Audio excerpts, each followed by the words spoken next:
Salute to the chat. Salute there. What's good? What's good? Salute. You already, man. Tennessee in the building. You know, Gemini, salute. We getting ready for the Super Bowl. You know, Spirit Low, salute. Miss Gemini, salute. Love you like cook food. You already know.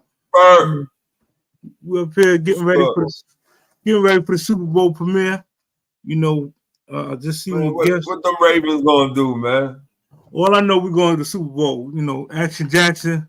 We're going there. We don't care who else make it from the NFC. Just know we going. Uncle Ralph, salute, man. Let me bring my guest up here, man. You know, no time to waste. No time to waste. DJ Scripz, salute, loaded. Oh, yo, what's up, brother? What's going on? Salute, man. Appreciate you pulling up.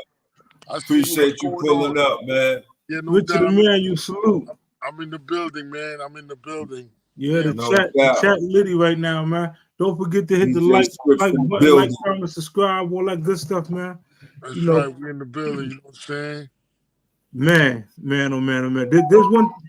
There's one thing before we really get to in depth into your part two. You know, your knowledge of the Haitian culture and the background and so on and so forth. You touched on it briefly when you came on before. You know, if you could just enlighten the people about, maybe, number one, the settlers or somebody else who is iconic in that realm, because I know we coming up on Black History Month, and I definitely want to make sure that, The thing is, I grew up here. I came from Haiti at a very young age. As I mentioned previously, I came from Haiti at the age of 4 or 5 years old during the 80s.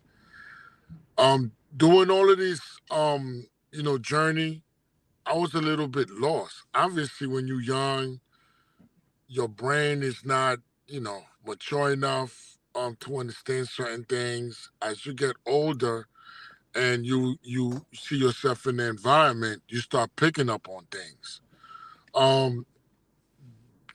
Back in the days, as I mentioned, when you're an immigrant in a place, you try to fit in. So that was the main function. That was the main task. We had to fit in. We had to speak the Ebonics. We had to speak the slang. We had to listen to the hip hop. We had to wear the clothes. We had to walk this way. We had to walk that way. We had to walk with a lean. And we had to do it to perfection, to the point where we become one with the culture. In other words, to become recognized as an African-American person, although we're from the Caribbean. Many of us managed to succeed. The hardest thing is to eliminate the Haitian accent. I fought with this for a number of years, and I'm talking about years, before I could sound clear. My words could come out very comprehensible, and without too much tongue twisting. So once I got to college, even in junior high school, Haitian teachers were trying to teach us about the Haitian Revolution and about being Haitian, but we still couldn't grasp the whole idea behind it because we were young. Not only we were young, we had peer pressure. We had a lot of peer pressure. We were being bullied and all of that stuff. So these things kind of distracted us from understanding. So now, after fighting all of these battles and, getting assimilated, acclimated into, the hood, now we started to become on our own. We started to become our own individuals, especially with me attending college. So when I got to college and I started understanding certain things, especially hip hop, and I started, as a matter of fact, one of the most iconic urban individual who not only is he urban, he transcended urban. He went into the international market. He went into the mainstream market, was Basquiat. Okay. I never knew Basquiat was Haitian. I never knew Basquiat's father was an accountant who married a Puerto Rican lady and had Basquiat. I kept hearing How you find that out? I find that out by doing my own research, by looking up stuff.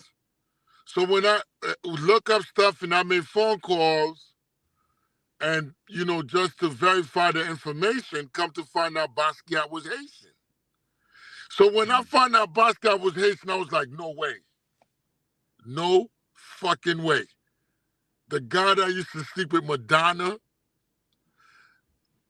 he's Haitian? And what blows my mind, he wasn't the only Haitian dude that was banging Madonna. Haitian Jack was banging Madonna as well. So when, so listen. So when I found out he was Haitian, his father was Haitian. He had a Haitian family. I'm not trying to exclude his Puerto Rican part. His mother's Puerto Rican, but he was more connected with his mother because his father did not, you know, was not impressed by his lifestyle. And you know what I'm talking about? Yo, I was blown away. And then I started getting pissed. Because all these rappers, Jay-Z, not only Jay-Z, Swiss Beats, and a whole bunch of other rappers, they love talking about Basquiat.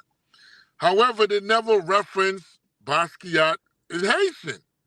So I used to be like, why the fuck they like this guy so much, but they're afraid to say where the guy came from? What's up with that? And I spoke with my homeboy. My homeboy was like, that's not their job. If you want people to know Basquiat is Haitian, you say that.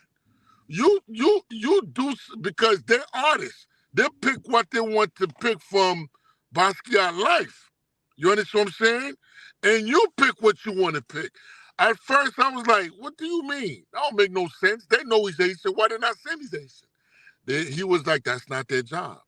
Everybody got something to do. If they like his art, if they like what he did in Urban America, if they like how he took Urban America, he transcended to something else, that's what they like. You have a different focus. What is your focus? And I never understood that until I got older. And then I'm like, I understand what this guy was telling me. We are all individuals and we all have our own unique stories. We all have our own unique ways of interpreting what's around us, our own perception and perspective. Right? So I'm like, and then that's when I went crazy. I went crazy every second. I'm posting Basquiat. He's Haitian. He's this, he's that. It's a Haitian dude doing this thing. His paintings are worth $50 million. This is a Haitian dude that Swiss Beats is all up on. And then I started discovering many other people who are legendary and extremely iconic in urban culture who are Haitian. For example, rest in peace to the Kango Kid. I found out he was Kango Kid. He was Haitian, and the funny thing, he grew up. He came from around my way, East Flatbush. He grew up around there, and then I found out Herbie Lovebug, who produced Salt and Pepper, mind you, Kango Kid, doing the same era with Herbie Lovebug, which had, you know, going back and forth with Roxanne and all that, Roxanne Sante. They had the little, you know, artist beef and all that stuff. Mind you, Herbie Lovebug on the verge of producing one of the most iconic, explosive hit records of our time. Push It Real Good by Salt and Pepper. Not only did he produce the record or wrote on the record, he was managing them. And he used to date. Salt, the Salt. Yeah, wow.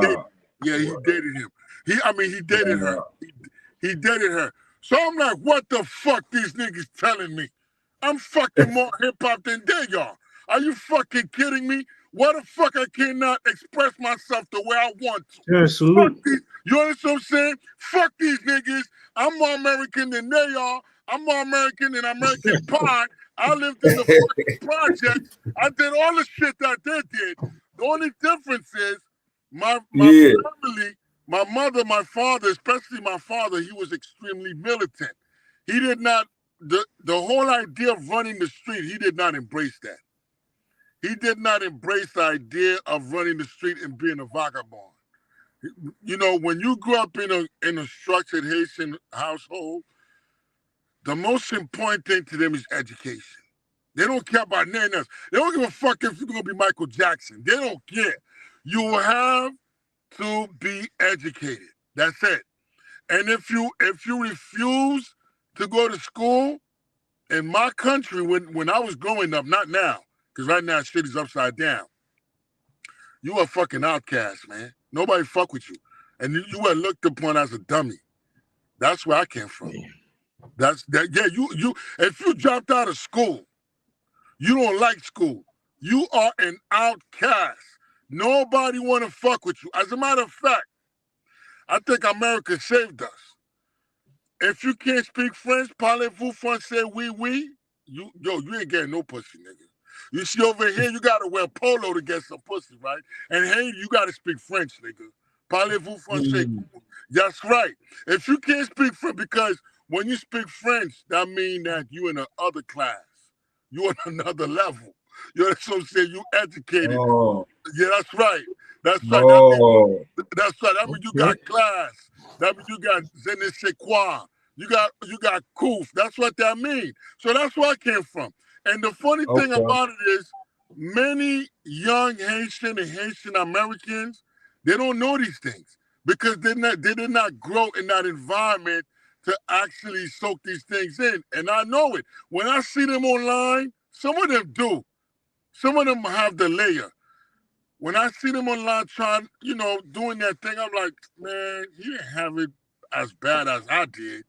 This motherfucker, and another thing too, it's crazy racist or stereotypical or being a very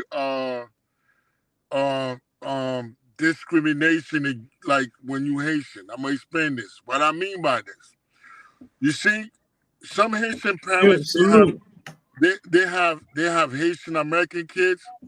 Haitian American kids meaning the Haitian kids are born here. You see, it's so crazy. They give the Haitian kids who are born here more fucking respect than the ones who were born in Haiti, man. It's crazy. It's fucking like certain parents, not all. They show them some kind of more like respect, or they put them on top because they're Haitian Americans. You understand? They're not. They so why you think they put them on top? Because they made it to America and they put them on top. They put them on top simply because of the American part. That's it. They're sort of more love and shit, or they're more, because over here is more structured in terms of the laws. You can't hit the kid, you can't beat the kid up, and the kids over here, they quickly adopted that shit. They already know the information, so you can't really fuck with them. And Haiti ain't none of that shit. You fuck around, they're gonna smack the shit out of you or bust you with a bottle upside your head. They don't care you bleeding. Ain't no police gonna come and arrest nobody. You understand what I'm saying? So over here it's different. So when I started learning about the Kango Kid, Basquiat, Herbie Lovebug, I think his name is Talk Boy from De La Soul. I can't pronounce his name. The dude that just passed away. He lived out in Long Island. That dude, who else? A whole bunch of other dudes, Haitian Jack and all these people that was Haitian in the game. That's when I started saying to myself, yo, I gotta speak my own story. I got my own story. I'm not gonna let nobody speak it for me. You understand what I'm saying? I'm not gonna let huh? You're right. Because I'm not gonna let nobody tell me anything about no fucking low. I don't care what you did in the low. I was there too. The only difference is some of us were deeper than others. It doesn't matter if you had 100 sweaters. I had 2 sweaters too, nigga. You know what I'm saying? It doesn't matter if you had 50 sweaters or like all the teddy bears. I had teddy bears too. It just so happened that we just had different amount of teddy bears or different low stuff. But I was there. I rode the trains. I got chased. I tried to go boosting. I did everything too. It's just that some of us took that shit more serious than others. And we all have different paths. We all have a different journey. We all have a, you know, even though we all grew up, you know, in the ghetto, come to find out, the ghetto, when I was growing up, it was extremely diverse. However, many kids that was there, they pretended as if they were African Americans. They were not no African Americans. These motherfuckers came from the islands, man. They came from, you know, Belize. They came from, like, for example, Shine. I thought Shine was African American. Shine ain't no fucking African American. He from Belize. You understand what I'm saying? And a whole bunch of other kids who's Panamanian. As a matter of fact, there was just 2 brothers on my block. These niggas was nasty with the ball, man, basketball players. I thought they were African Americans. No, they're not. No, they were not. Them motherfuckers were Panamanian. And I didn't know that. It's over time I start to understand how much of an impact hip hop, the rap, the hip hop diverse. Had extremely diverse and had on us. Like how it just sucked us all in.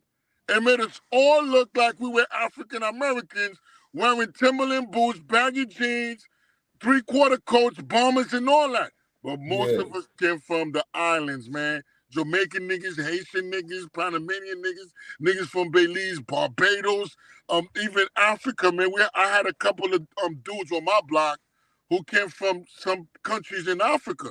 But when we come here, we all become one under this hip-hop umbrella, man. You feel me?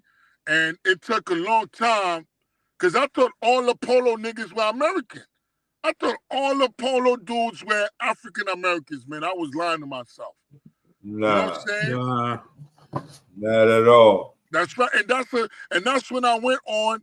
I'm like, you know what? I'm gonna blow this shit up. I'm gonna start talking about the influence of people from other places in hip hop. And I'm gonna start with being Haitian. Then I'm gonna talk about the Jamaicans. There are a lot of Jamaican niggas that was wearing low around my way. You could talk about Skeletor. Yeah, huh? No, I'm just saluting the chat. Yeah, Skeletor. Then a lot of Trini niggas like Low Vox was wearing low and a whole bunch of other people. So I'm like, yo, this low shit is fucking deep. Look how this shit bring all these niggas together. All of us are from the island in different places, and that should just connect us like That's one. Right. I don't care what nationality you from. You gotta get the low. You gotta get the low. You know what I'm saying? So I was so excited for this shit. It's kind of like I embarked on a whole other chapter. Forget rocking the low back in the 80s and the 90s. Now we putting that shit into context. We putting it into, you know what I'm saying? We making it make sense. And that's, you know, as a film producer and, you know, watching Hollywood, watching all these different things, I'm like, yo, the story that we got, if we could distill this shit, there's so much that could be learned from this. And I'm gonna start this. Cause I remember watching this preview about this it's this movie about, it's called Sneakers. I think it's called Sneakers. I think Biggie's son is part of the producers in that. And they're showing this kid growing up. He was a bum ass kid. He can't get no respect, no girls, none of that. And then he got his first Jordan 1s.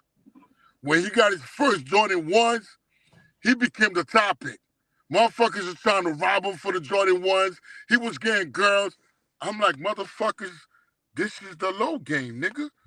When we were in school, if you were a bum-ass nigga, you didn't have no low on, you get no girls. Nobody respect you. Once you start getting some low, all the girls start showing you love. And they don't wanna care fuck where with you from. They don't care what your They background don't give a is. fuck where you from. You could have had a fucking accent. They don't care. It's the fact Nope. that you got that low on. You got that low on. So I'm like, That's oh it. shit. You know what? I'm gonna take this movie. I'm gonna flip it to the low shit. And I started doing the low thing. What happened is when I got in the low, when I got back in that low shit, I was so excited because now I saw the tunnel. I saw the vision. I was so excited. You know when you feel with excitement and energy and shit, you like, nah, they used to bully me. Now I'm gonna talk my shit. I'm gonna start going crazy with it because now I can just get my shit. But people misunderstood my excitement. They misunderstood my excitement and the way my approach. And I'm not gonna lie, I did have an aggressive approach, but many people took the shit wrong and they penalized me and they crucified me for that. You understand what I'm saying? So when I remember calling up Lance, I'm like, yo, Lance, I'm about to do a documentary. And he was like, what you mean? I'm like, yo, I'm about to do a documentary about growing up Haitian, wearing polo, gas, and all that shit. And he was like, what you mean? So I told him exactly what I meant, and he liked the idea. He liked the idea so much that he started helping me out of his free will. You know, I had a little bit of money. And I called a cook because at that time I was trying to learn how to put films together. You understand what I'm saying? Because at that time Netflix was booming. I'm like, yo, niggas making fucking $5 million just of a fucking movie, just of some series. God damn, I could just write ideas. You know what I'm saying? So I'm like, yo, I'm gonna start writing ideas too. And I lucked up with Lance. Lance started helping me. Lance took me to his crib. Lance showed me his old collection, his Benetton collection. And I remember I brought the production crew down and we started filming. As a matter of fact, Lance opened his arm to me because he wanted to help me organically. He showed love to my crew. He showed love to the production crew. And we started gelling because it's the crazy thing about Lance is, and I'm talking about Lance the Magnificent. No doubt. Lance used to be on my block. Lance know all my OGs. He know all my brothers, but I can't recollect Lance because I got older and I ain't seen Lance for so long. But every time I'm talking to Lance mentioned the name. I'm like, you had to be there to know this nigga. If you were not there, you do not know this nigga. So Lance telling me about my brother. I'm like, oh shit, this nigga know me. So me and Lance, we started forming a pack. I never knew Lance had a team called Team Magnificent. Later on, I find out. He brought all of them around. All of them came to the shoot. As a matter of fact, we started shooting at my homeboy barbershop, Duke the God. That's my childhood friend. So he brought all these guys. Huh? No, just saluting the chat. Yeah. So he brought them around, and we started filming. The film started coming together, and then for some strange reason, me and Lance, we just had a fallout. And the thing about this polo shit, Polo got this weird energy in it, man. Like for some reason, man, he's just people. It's very competitive. It has this competitive shit. Like, you get all the pieces or some nigga said some shit and that shit piss you off because at the end of the day, we're still humans. And many people within the production that was helping with the production, they started talking crazy. They started talking as if I wanted to use them to build this whole production and make money on top of their story. That was not even the fucking point, man. That was not even the case. It was just that I was so excited, I didn't even know how to formally create a production. Lady JJ, salute. I didn't know how to create the production to make sure it worked properly because the thing is, not only do we have a story, our story is Lady J, salute. Our story is impeccable. It's magnificent, man. So I was excited for that, and that's when Lance introduced me to Fela King. Lance did a lot of great things, man. He introduced me to Fela King. He introduced me to Princeler. And I'm like, oh, shit. Isn't that the nigga from Toss It Up? I used to watch this motherfucking video 24 times a day. Shout out to Prince, man. No, this Princeler. You know what I'm saying? Because I used to watch Big him. guys. You know what I'm Salute. saying? So he introduced me to these guys, and he introduced me to Ski. Rest in peace to Ski. And me and Ski became brothers, man. Like, yo, I'm going to repeat this again. I swear, I went to school with a couple of lowlives, and I heard about the lowlives and the things that they did around the way. Nobody wanted to fuck with the lowlives because we all knew the lowlives were a fucking grimy ass, low-wearing crew. And I'm gonna keep it real. And you know, as you know, protecting yourself from the street, protecting your neck, you never want to be on the bad side. So you stay away from the bad guys. You know what I'm saying? When Ski came on the set and Ski embraced me. Rest in peace to Ski Blizzy. No doubt. Money Grip. Ski embraced me like a brother, man, and we became brothers. I never thought I would cry when a lowlife died, man. I never thought that. Because I grew up around that shit. I never thought I would care when a lowlife died, man. When Ski died, I thought Appreciate you, Lady J. I thought about that shit. I thought about it every day, man. I couldn't believe it because we were supposed to go out and eat some black rice, and it did not happen.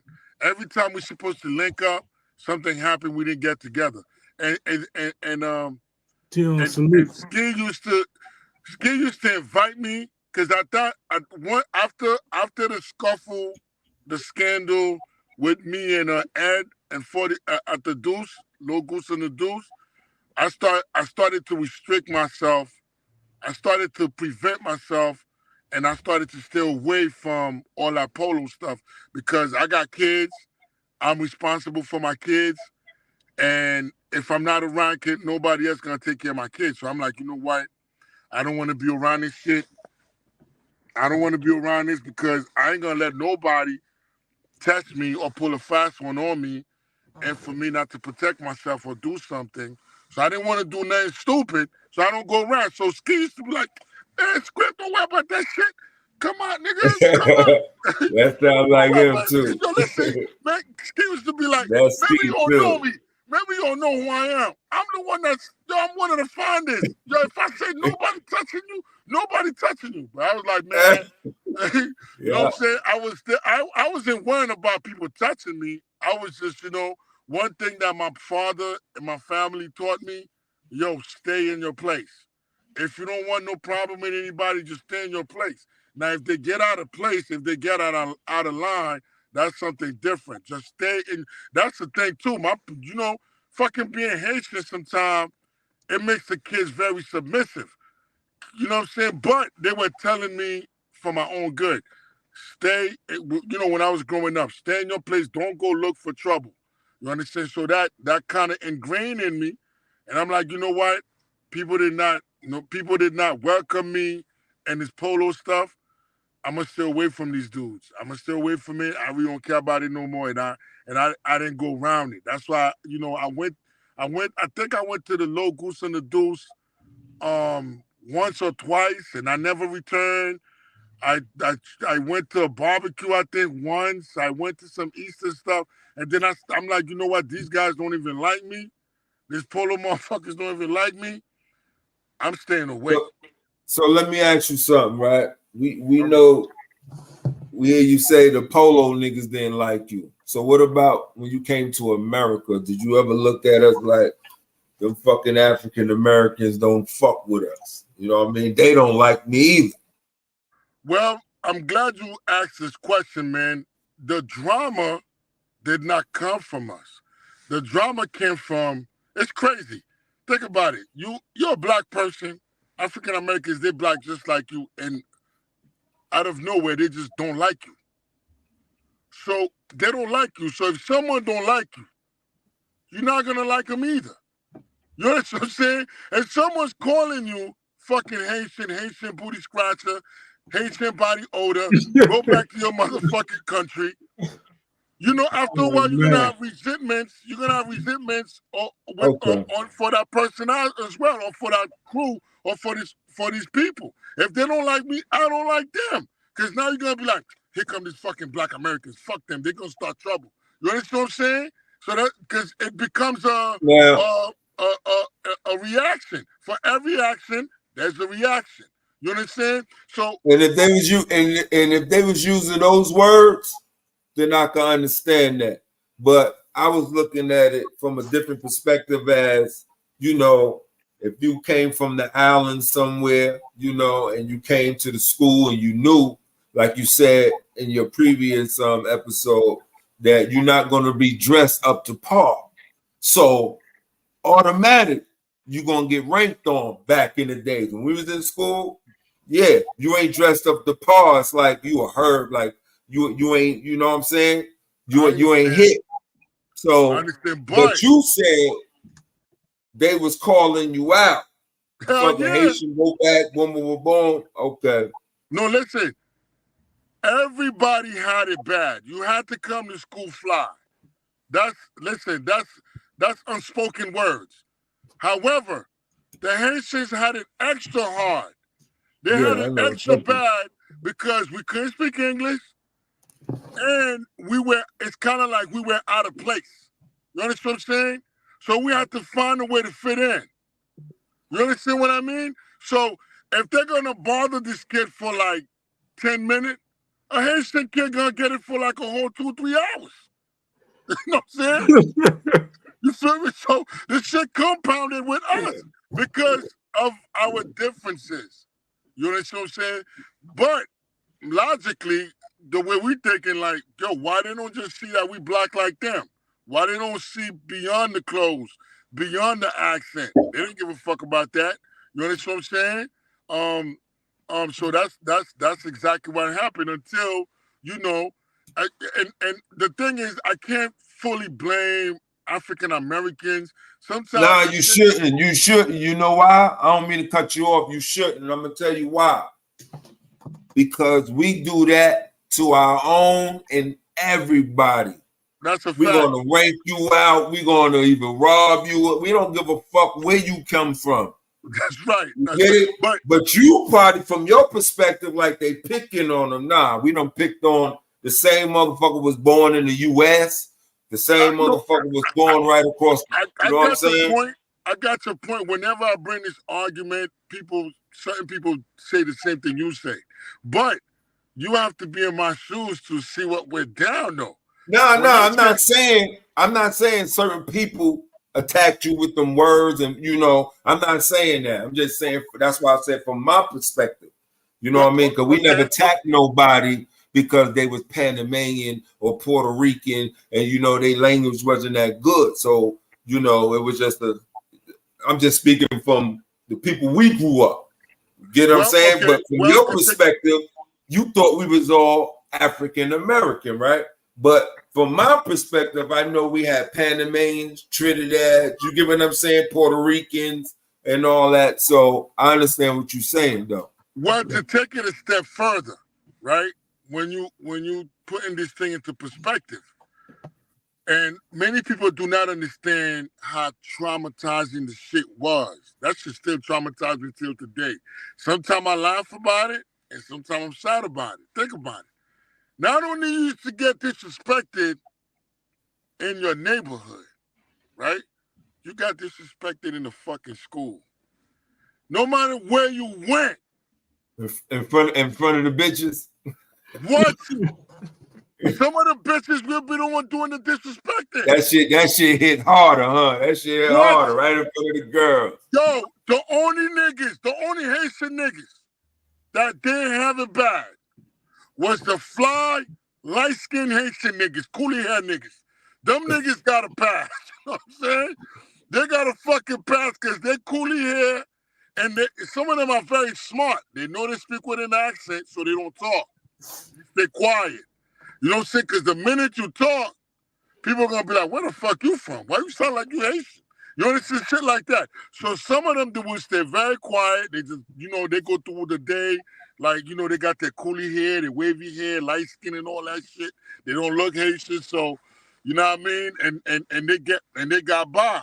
A motherfucker like me, that's dark skin and nappy hair, nigga, I had to brush my hair 24/7 to get waves, nigga.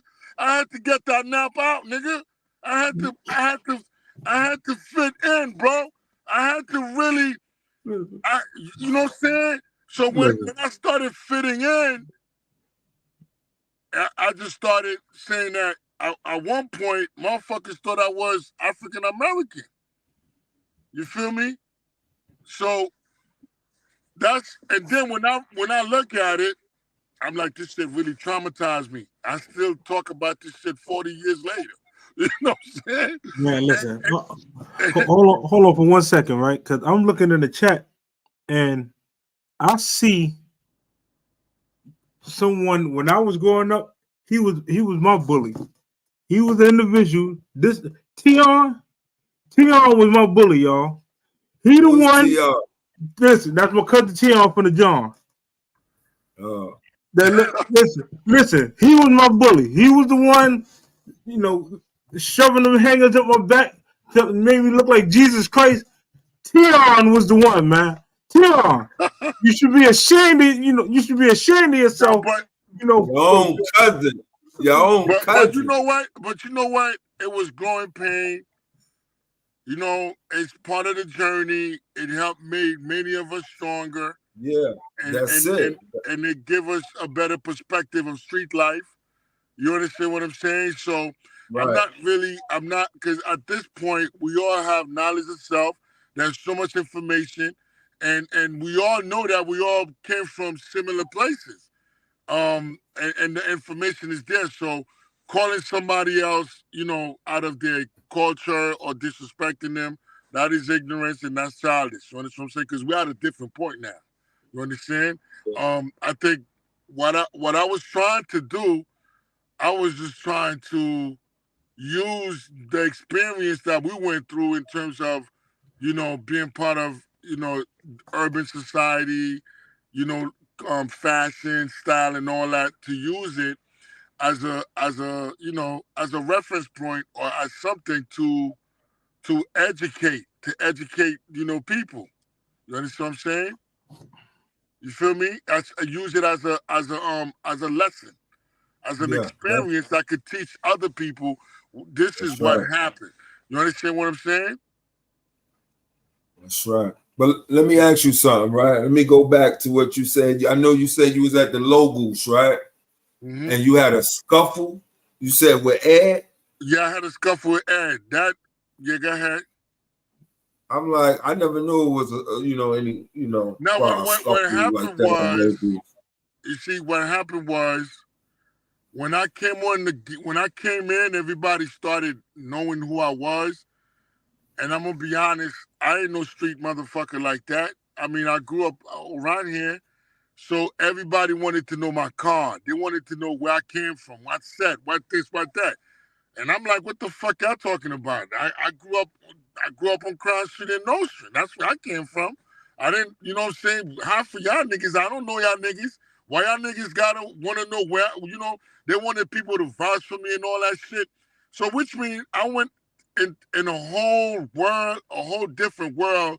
Nobody knew me, and people was just trying to. Oh, so you ain't come up there with them. You ain't come up there with them. I don't know. Listen, I met Ed. I recently met Ed with this polo thing. I didn't know Ed when I was growing up. No, I'm talking about at the Logos before the scuffle. Did you know him? I came by myself. Oh, you came, but you didn't know Ed at the time? I knew Ed. I met him. I met Ed at the polo store. We were friends. We used to talk and all that. Okay. Right? Okay. Ed came to my shoot and all that. What happened was it's a level of frustration, and I'm gonna be honest. I caused that too because I kept saying the movie coming out, and that shit never came out. because at that time I didn't have control of the shit. The producers did, because I didn't know how to produce. I didn't know how to edit. I didn't know shit. So every time they sent me a little video clip, I would post the shit, and people would get mad. And it got to a point, me and Ed, and we just got to a level of disagreement, and that happened. And that happened at that time. And then, and I'm not gonna lie, Lance always want to look like he's innocent. Lance was adding fuel to the fire. You understand what I'm saying? Lance had his own team, Magnificent. He wanted to represent with him and all that stuff. So all of this shit, yes, I mean, shout out to Lance. All of this shit caused some type of confusion, and that's what happened. You know what I'm saying? And in addition to people thinking that I was trying to use them to make money, that's, people thought I was coming to take their story so I could go sell it to Netflix and make millions of dollars. So, this shit was mad weird, man. So let me ask you, right? You said Lance, right? Give me a second. When Lance said, I'm here. When Lance said, "Yo, that shit is a good idea, man," did he ask you? He want to be a part of it? Yeah, Lance wanted to. Yeah, we all wanted to be a part of it. It's just that at that time, I did not know how to structure a deal, like a production. I didn't know you got 10%, I got 5%, you got whatever. I didn't know that. I thought we was just coming together to put this shit together. If the shit blow up, and then we start figuring it out. But that's when you enter the danger zone. Before you even put a production together, or before you even start working on a production, you got to have an agreement that all the agreements are met, all the T's are crossed, and all the I's are dotted. That way, there won't be any problem. There won't be any problem. So I didn't know shit like that, man. Listen, I'm a half professional, man. I never did films in my fucking life.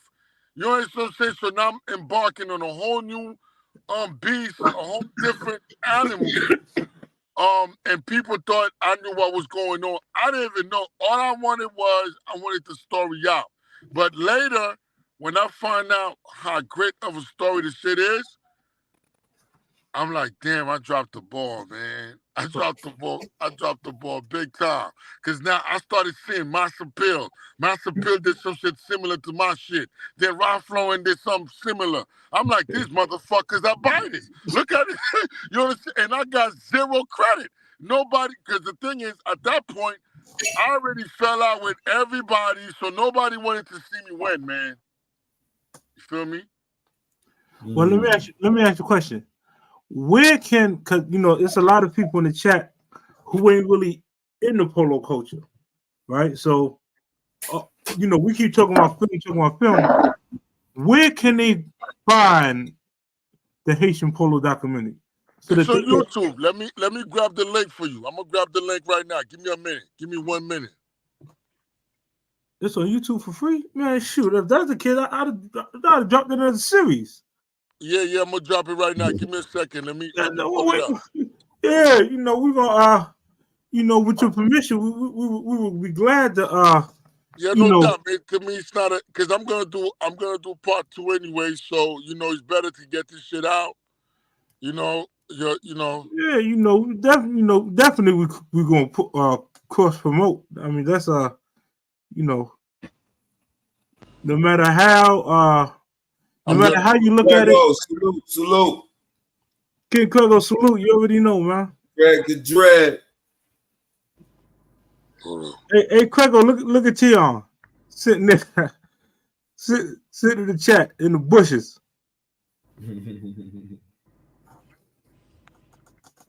World T. Yeah, he said he dropped the ball, but from my understanding, the film it won an award, correct? Yeah, when I said I dropped the ball, yeah, it won an award. It won an award. Meaning, I just put it on the chat. Meaning, hold on. I just put it there. Yeah, I won Mad Award for it. Till today, people running up on me. You know, I just put it in the chat. That's the link to it. That's the link. You see the link? Yeah, I'm trying to Yeah, that's the link. I won Mad Award. You know, I went to Vegas with it. I got in the Netflix building. But you know, whenever you're doing a production, you gotta, you know, recoup your money. I didn't recoup no money for it. I just got popularity for it. You understand what I'm saying? It helped me got on Hot 97, Pound 105 multiple times, so on and so forth. So it was a good look. But, you know, I didn't do that shit just to have fun. I did it to make some money or to at least get my money back. So, but I'm not mad. I like the feedback that I'm getting or I got. It's just that now I understand production a little bit better. I just want to use that to to keep building. You understand what I'm saying? So what you saying? You don't own all the. You get what I'm I saying? own it. Because It's mine. I just didn't know how to put it out. I didn't know how. Look, okay. First and foremost, I got a Netflix Connect. They like it, but they didn't take it. The reason why they did not take it is because it's not original. When I saw original, meaning I already dropped it. They wanted to be the first one with it. yeah, you kept putting it. Yeah, you feel me? So they wanted to be the one that did all the marketing and the promotion for it. Right. Yeah, Makes sense. so I fucked up on that because I was hyped.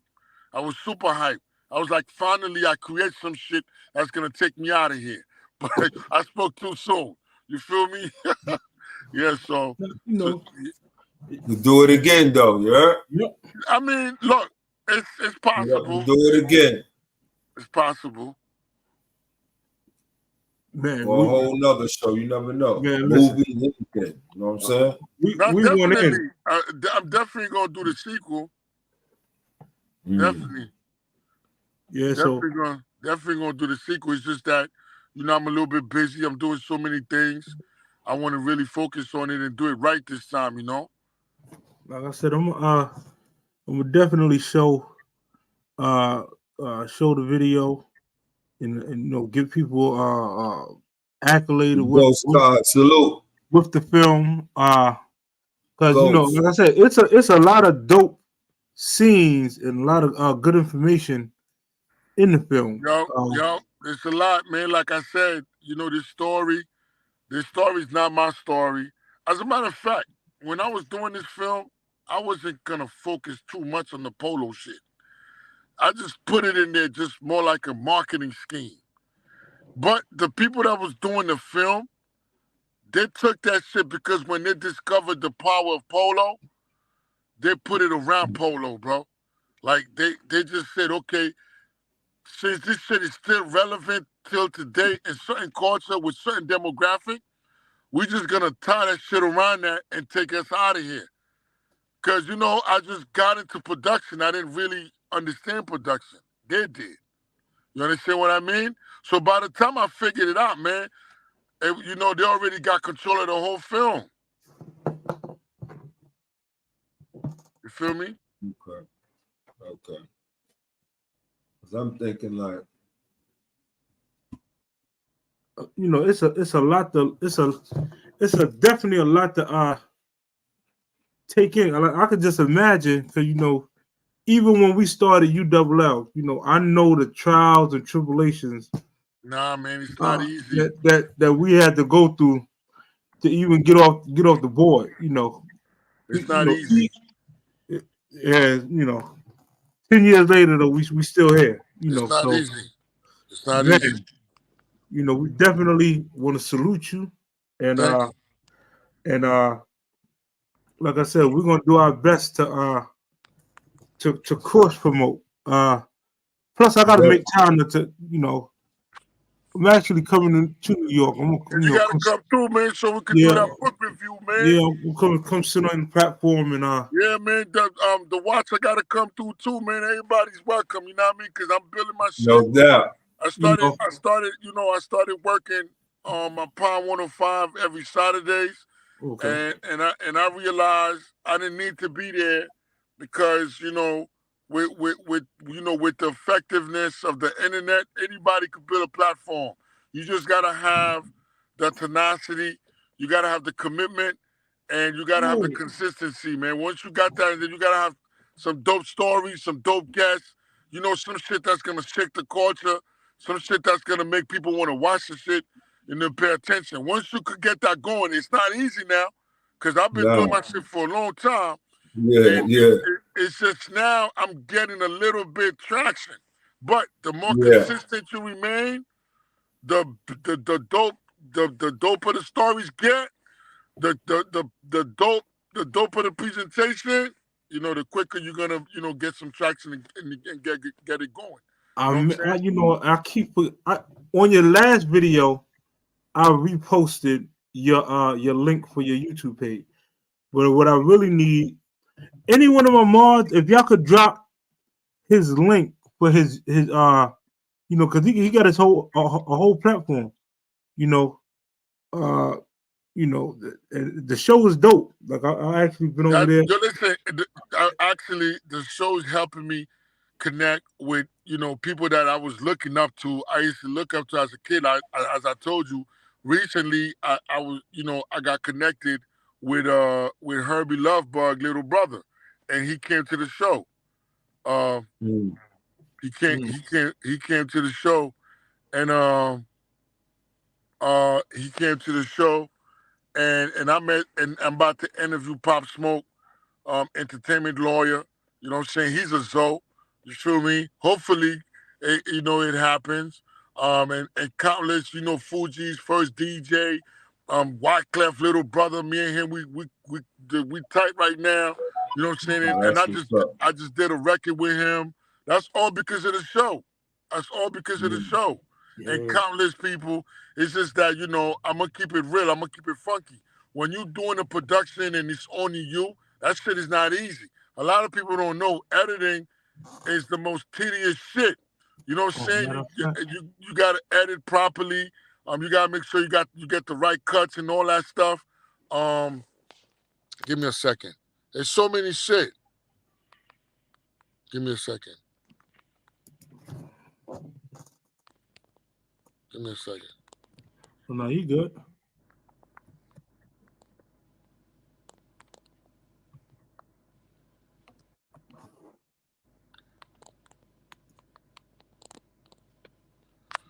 Yeah, so, you know, and you doing this shit by yourself. You know, you doing the show. You know, you doing the editing, and then you doing the booking. This shit could be overwhelming, man. You know what I'm saying? So, and I had Lil Vox on there. I'm about to put Lil Vox interview out soon. You know what I'm saying? And yeah, it's a dope one. Shout out to Lil Vox, man. Shout out to Lil Vox. Yeah, man. So. Yeah, so I had to get on here because when I did the first interview, this dude Lance, he was like, "Why don't you mention all these other low-live niggas that stepped up to you? Why didn't you talk about when Disco stepped up to you?" But I was like, "Yo, I forgot. You know, it's not that. You know, all right. Well, what happened to you at Disco? Well, Feel Like King was having a video shoot, and you know, that was my first time actually meeting Disco. He felt that, which is, you know, I don't even understand why he felt that. He told me, he was like, "Yo, do you know how many Haitian niggas I know? I know mad Haitian niggas. Why they never did a polo story? Why it gotta be you? Well, you know, what is your motive behind this polo story? You know what I'm saying?" So he felt that, and, you know what I'm saying? Yo, he felt that I was trying to take, you know, some story that didn't belong to me, which was not the case. You know what I mean? Because, you know, I'm not a fraud. So when he did that, I felt like, yo, what is this guy talking about, man? You know what I'm saying? Like, hey, look, I went to school with the low-lives, not with a lot. I went to school with Milo, which is the little brother of Rudy Lowe, the Dominican one. And I went to school with Face, because both of them went to Western Irving with me. Shout out to Face, man. I didn't know. Shout out to Rudy Lowe. The low life story is, a lot of people think they're low lives, man, and they're not. When I discovered a lot of people are not low lives, how did I discover that? Because I used to be in Brooklyn, everybody saying I'm a low life. I'm like, what? Okay. Dad, shout out to you. Then when I did a little bit of research, I really started to comprehend what a low life was. You understand? That's when I read about how the two groups came together, Rafi Kids and the group that Ski Black created, Polo Association, whatever it's Yeah. called, right? Yeah. So they came together in '88 and they formed a whole team called the Low Lives. And I'm like, oh shit, this shit is deeper than I thought it was. I thought it was just niggas wearing low. This shit is deep. So it's the Rafi Kids and Polo United, some shit. What is it? United Polo South Association? Association, yeah. Yeah. So I'm like, what the fuck? This shit is really an organization for real. And I was mind blown. I was like, oh shit. So when people tell me, and I'm like, these people really have history with one another. But it was really, tension now. It was a little tension. Yeah, You know, I'm like, it wasn't there, but it was a little tension when they was on the back of the train because, you know, you got Utica and they go down the 3 and the 4 pull up and niggas coming from Brownsville. So they be on the train when niggas get on the train. But and I'm reading the stories and I'm reading about how they have tension with each other and how they're going. I'm like, man, I don't want any part of this shit. You know what I'm saying? I'm like, but at the end of the day, they united. You know what I mean? That was the beautiful part. They united. Yo, you know what blew saying? my mind? Yo, B. Bill's sister. I used to talk to. I used to be in the DM with her. I'm like, oh man, I don't even want to mention what she be saying. Oh shit, she opened my eyes to a whole bunch of shit. I'm like, nah, this shit is too deep for me. This shit ain't got nothing to do with me. I'm glad I did the research and I found out what's going on. This is none of my business. You know what I'm saying? And I just stay away. Because I never knew how deep that shit was until I started doing the film and I started reading all these articles.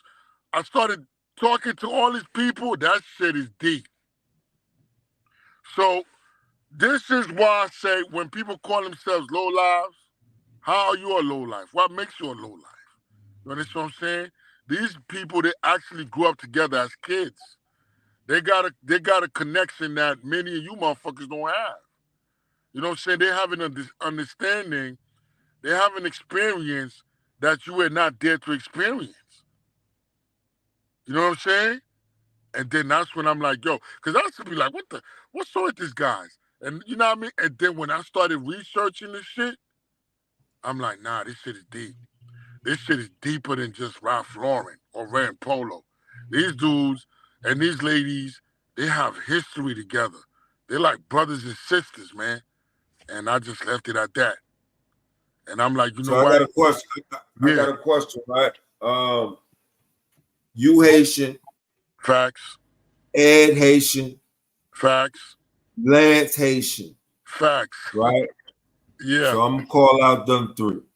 If these niggas from Brownsville and Crown Heights could unite after the tension. Because, see, from my perspective, I want everybody to unite, right? That's a fact. But I'm looking at you and the other brothers, the Lances, the Ed. He's a good brother. Shout out to Ed. Me and Ed, we don't have no tension. So I'm saying, are you willing to sit down? Because y'all from the same hometown, son. You know what I'm saying? Because the only problem to me that you exposed was you didn't approach the deal right. That means the paperwork. Sit down with the brother, everybody agree. I did not approach it right. I was excited. I didn't know what the fuck I was doing. So that I take the blame for that. I take 100% blame for that. If I knew what I was doing and I was more professional, I think we would have been far. But that still doesn't negate the fact that I was mistreated. You know, they couldn't wait till I got off my high horse. You know what I'm saying? They could have been like, right now he high. You know what I'm saying? He gonna let him come down. Give him a little bit of Wait time till he to come down. Yeah, let him come Wait down. till he come down, man. So the thing that bothers me is the fact that many were trying to dismantle me. They were trying to blackmail me, trying to blackball me. Yeah, that shit really happened. Oh. Motherfuckers call my phone for like 3 months straight. Prank calling me, bro. Prank Damn. calling me. The motherfuckers was threatening me. Niggas went on the internet, they took pictures of me and they put girl faces on it. Yeah, it got that deep. I Sound like you had some trolls, my brother. Yeah, man. Look, listen. Look, the man got the YouTube. Yeah, I ain't know it was that deep. Now, if I was an ignorant person, because then I went through the ignorant stages already, high school, college, and all that. Yeah, I got kids. I'm raising kids. So many of these things, I shove it. Like, I brush it off. I didn't pay attention to it. But if I was ignorant, it probably would have went deeper than that. People could have got hurt.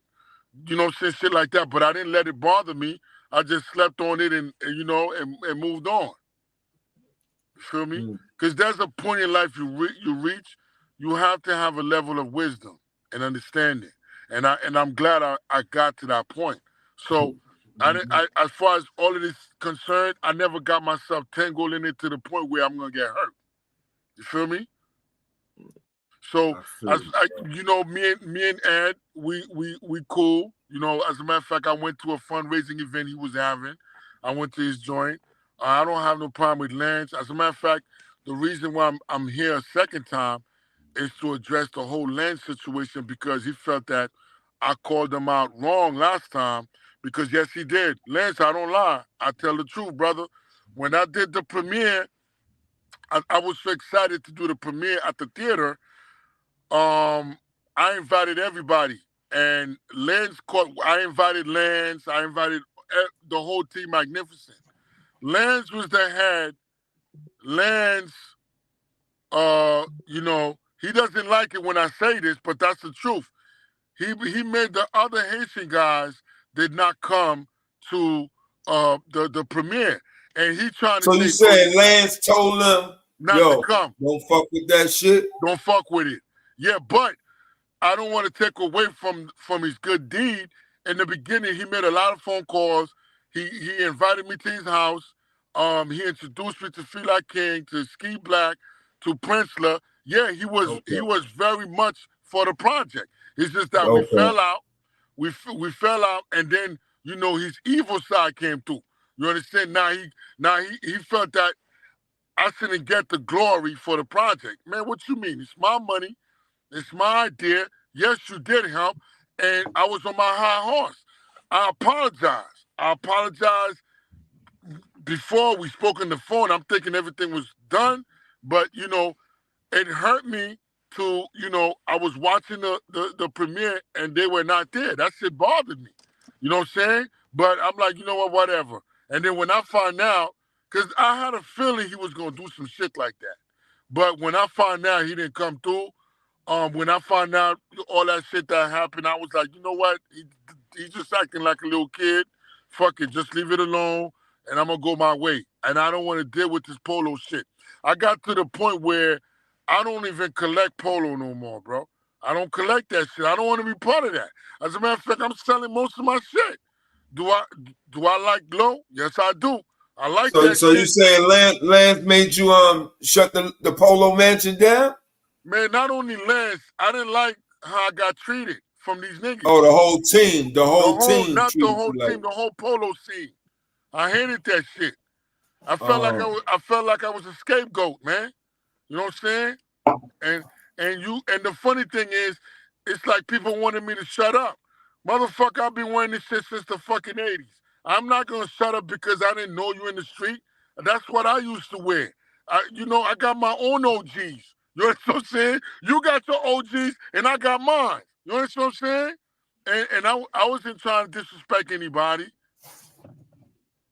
Somebody from the chat said family disagree all the time, but with growth and development, we rise and shine. That's a fact, man. Yeah, For real. Yeah, at this point, I don't have no problem with Lance. I was just on the phone with Lance the other day, and he said he made a point. He was like, since you're going to talk about the negative things I did, why don't you talk about the positive? And that's why I called Chip. I'm like, you know what, he's right. Lance did, Yeah, definitely. That's right. He opened his closet. He gave the squad a whole bunch of Benetton shit that I used to see in the fucking 80s. So Lance had a whole Benetton collection, mad Benettons. So he gave us that, and he made phone calls. He introduced me to people I did not know. Yeah, he did that. It's just that when the shit turned sour, he was coming for my neck.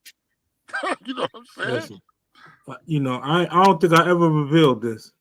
Lance is the reason. One of the reasons when I started taking polo a little more serious. Really? Yeah, because for me, I like polo, so on and so forth. But when I started seeing the prices that people would offer for, let's just say, like a silk crizzy or a crown sweater or old Teddy, even if it had a Lizzie hole in it, when I started seeing the prices people was willing to pay, it changed my perspective on this polo thing. And I started saying, you know what? For those who don't know, three Crizzies bought me my first house. Get the fuck out of here. That's a fact. I mean, as far as the down payment, that's three Crizzies help you with the down payment. That's a fact. So, like I said, we can all learn from each other. And it's just amazing. Like I said, to me, it's amazing when you think about we was teenagers, running up and down, sweating, teenagers, and the entire culture all over the globe is glorifying stuff we did as teenagers. That's crazy. That's crazy. Man, listen. Salute to all the polo collectors. There's some people that collect low. Salute to all of them, man. And just using it to for pictures, and I'm telling you, man. It'll go check the worth of one of your low shirts. Just throw it on eBay real quick and just see the ridiculous offers you're gonna get. And ask yourself, before you get on the train or put a choke in a turnstile, man. It was worth something before the new edition dropped. This new edition dropped. Nah, the new edition all these fucked it up. pieces before that. Yeah, niggas holding. When that shit dropped, it fucked a lot of that's another reason why. Listen, I sold 2 tennis mans for like $3,000. The tennis man, the burgundy top and the purple top, and I could have got way more for that shit.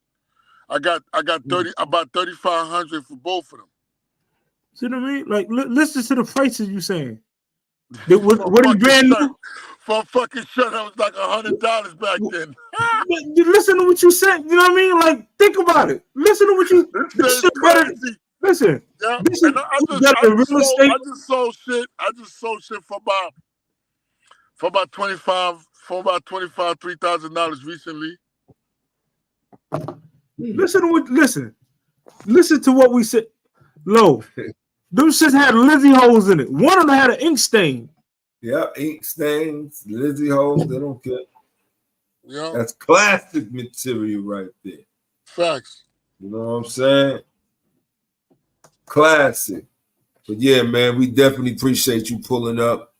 You know what I'm saying? Getting Lance stories. So Big Lance, shout out to Lance.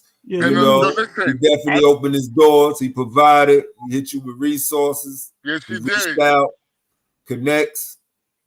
So and salute did. that brother. I want to make sure I let the people know this. If someone comes up and they say your name, right? By all means, you can come up on the platform, man. You know, we ain't know we them Well, boogeymen slowly got to stop, man. You know to be honest with big you, boo. They run around. yo, listen. I thought I was in love with Polo. I swear to God. I thought the love I have for Lo, I thought I was the only one with that shit. When I rediscovered, like it's kind of like my second childhood.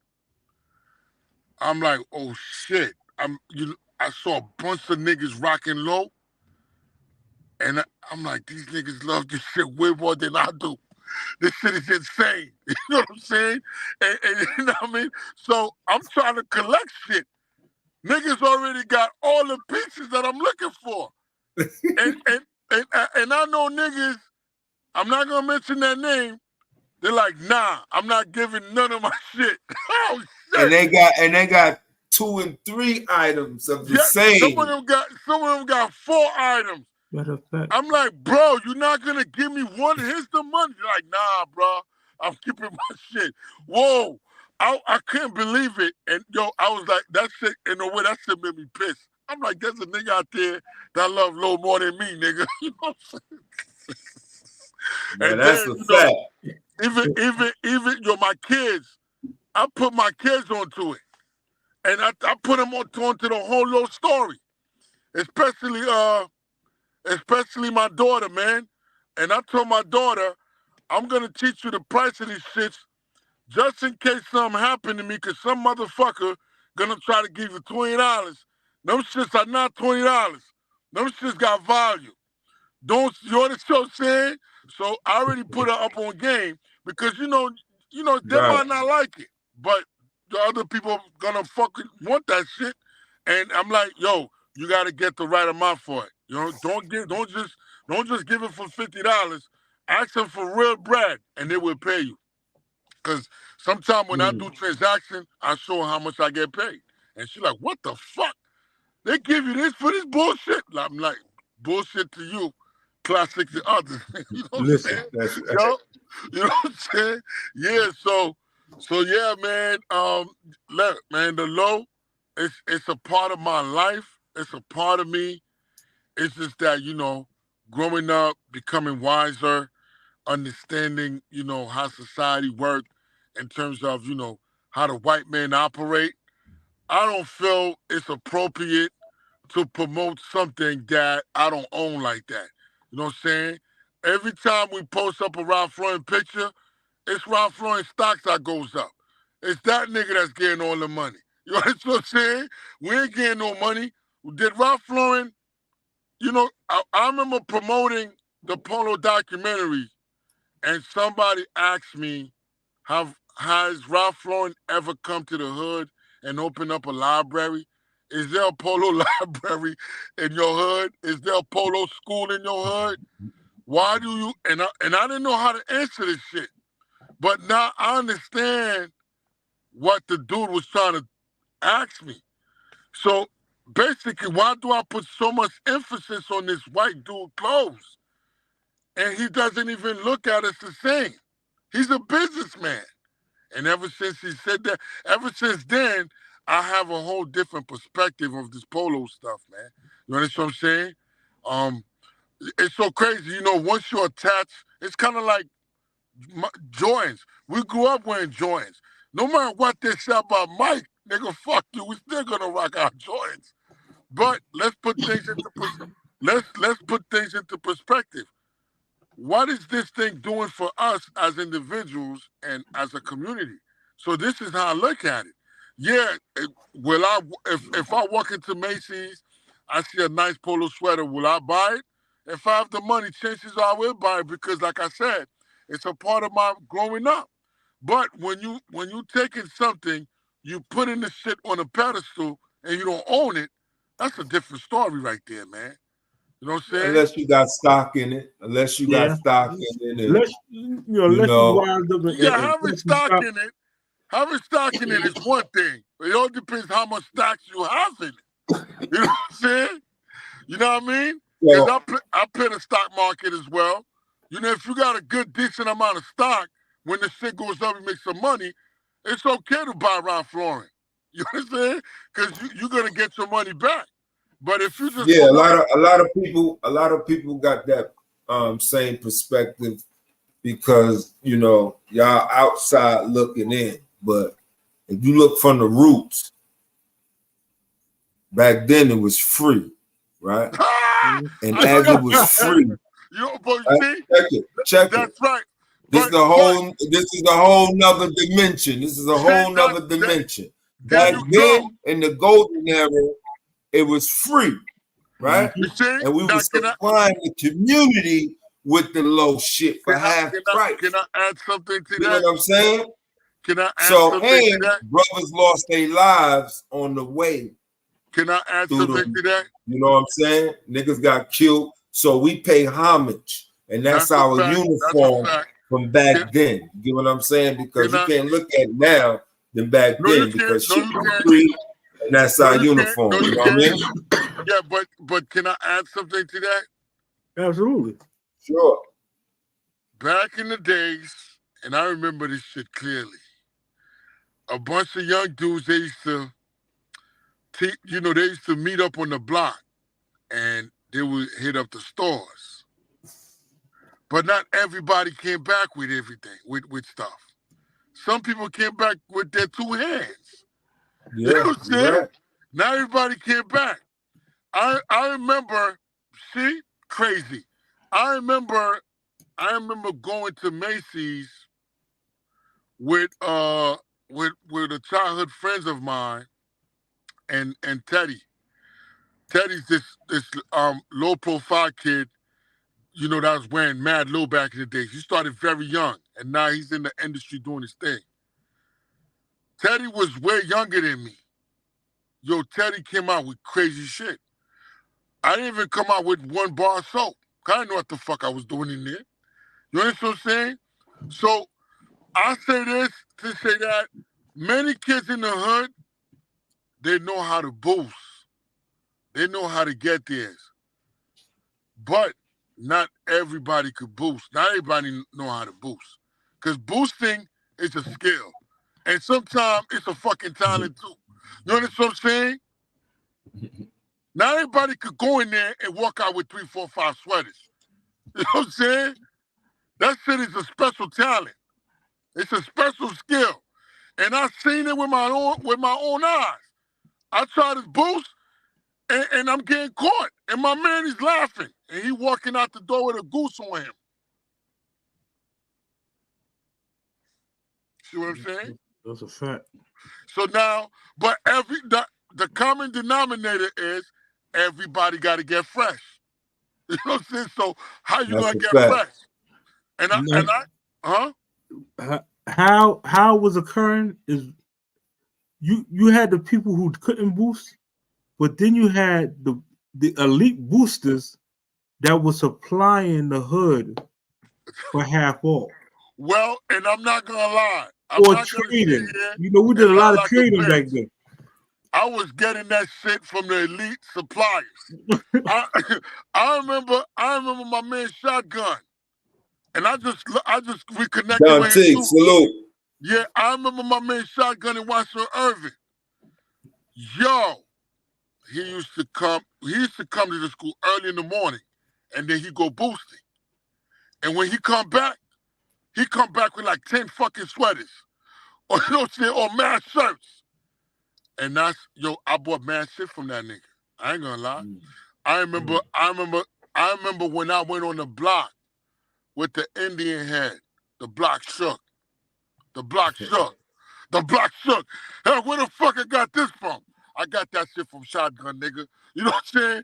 And Shotgun came to the school with at least 3, 4 of them shits. You know what I'm saying? And yeah, so a lot of people sitting here, and then another way we used to get our clothes, we used to do a lot of deals, a lot of trades. You know what I'm saying? A lot of fucking trades. A lot of trade, man. Yeah, and that's for the kids who couldn't boost. That's for the kids who couldn't boost like me. Hold on. That's a fact. Hold on. The Charms. Hold on, give me a second. Look, the SJP, ULL, Low South, Global. Yeah, you feel what I'm saying? So the thing is, if we're gonna speak this, we gotta speak it the right way.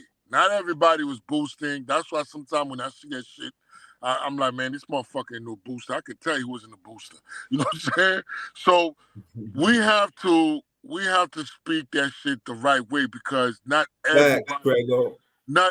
everybody was going out there coming home with fucking 10 sweaters or 15 sweaters.